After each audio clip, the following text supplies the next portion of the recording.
An entire country was terrified of a guy from the streets. How does a regular dude keep the whole police force living in fear?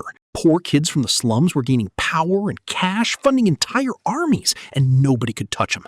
And there was this one woman who was just as tough as any man. Honestly, she was scarier than all the guys on this list put out together. Today, I'm going to tell you about 7 people who completely changed the game. Not all of them are villains in the usual sense. Some were products of the system, others were just driven by desperation. That's the real issue. Frank Lucas, the man with the suitcase.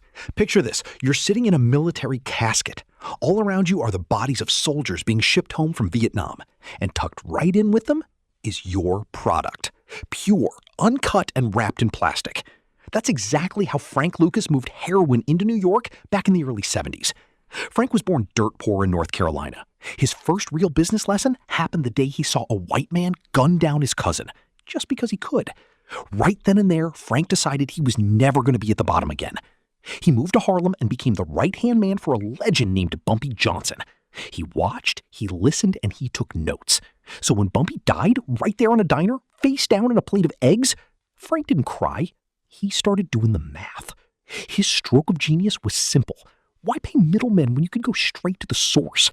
He flew to Thailand and cut deals with suppliers himself. He bypassed the Italian mob that controlled the entire market. His brand, Blue Magic, was the purest heroin on the street. It gave you twice the high for the same price.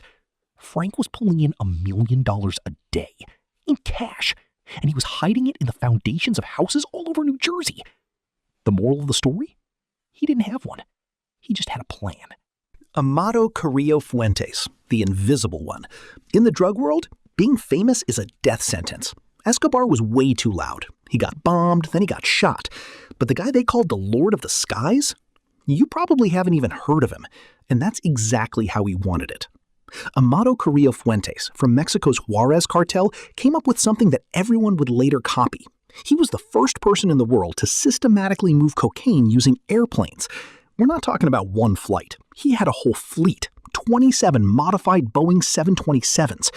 While the cops were tearing apart trucks on the highway, his product was flying right over their heads. But the wildest part was how he protected himself. He didn't just hire an army of bodyguards, he bought the entire government. Generals, ministers, judges, they were all in his pocket. Word is, by the time U.S. intelligence finally got a photo of him, he already looked different. He'd had his entire face redone with plastic surgery. And here's the dilemma. When your own people turn on you, and they did turn on him, you have to choose who to trust.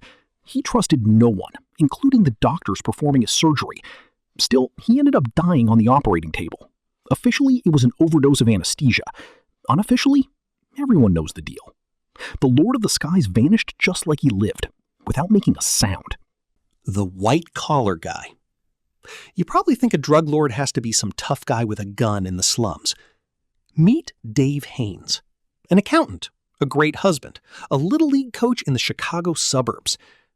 Back in the 90s, he accidentally found out his neighbor was moving amphetamine pills. Curiosity got the best of him. Then came the rush. Then the money.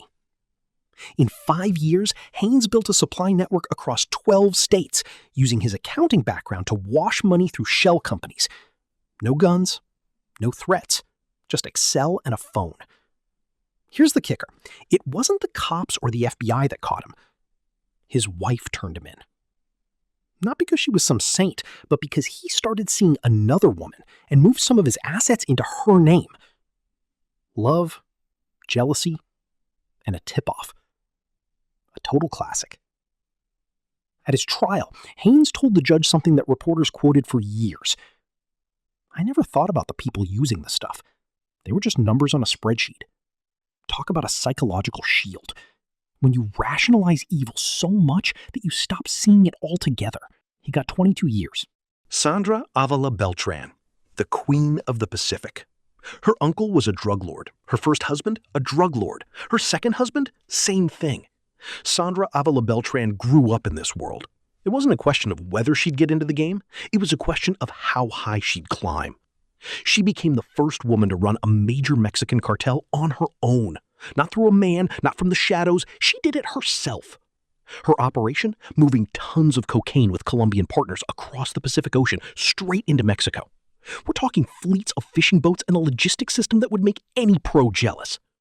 On the outside, she looked like a wealthy housewife.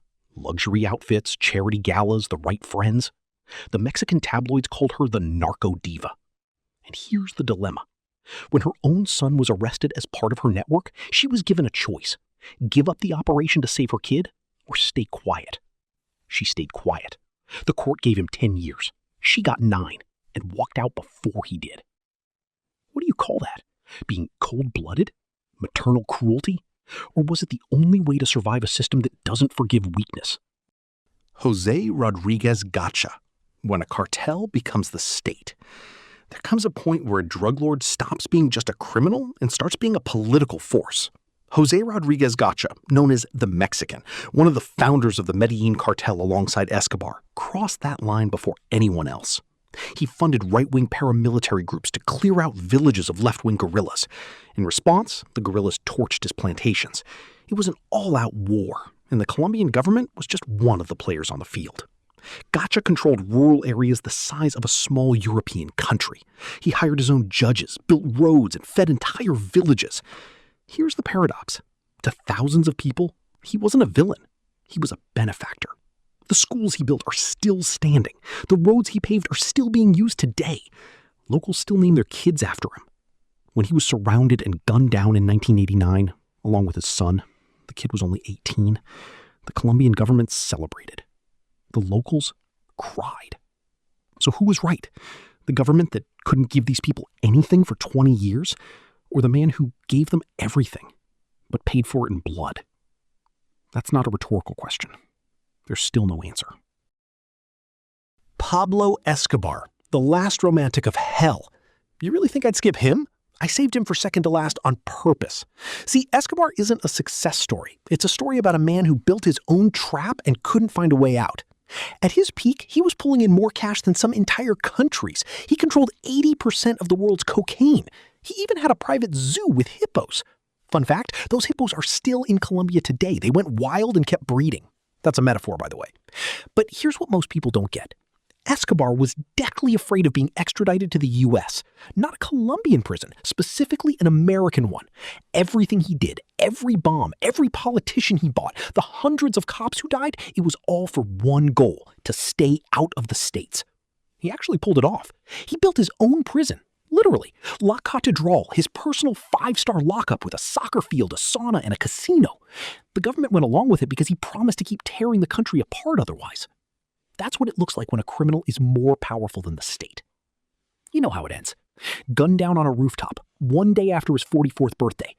They say the last thing he shouted into his radio was his son's name. Even monsters are someone's father. Florentino Aspilla, the Baron who doesn't exist. Now, hang on tight, because this final level isn't about some dead guy. It's about someone who's out there right now. Someone who will never be caught. Maybe because he doesn't actually exist. Florentino Aspilla is a codename DEA analysts use for a network that has no single leader. None. It's a decentralized organization, kind of like a franchise. Independent cells all over Latin America, each running autonomously. Nobody knows anyone else's name. If one cell gets busted, the others just keep going. If a snitch gives up a coordinator, that coordinator doesn't know the rest of the players. It's a classic cell structure that wasn't actually invented by drug dealers. Guerrillas came up with it back in the 40s. Here, it's just being used for profit. Analysts estimate this network moves more product today than the Sinaloa cartel did in its prime. No charismatic leader, no hippos, no Netflix shows. So here's the final thought I want to leave you with. For 20 years, we've been making movies about Escobar. We threw El Chapo in prison. We hunted down Gotcha. And the whole time, the system just kept humming along.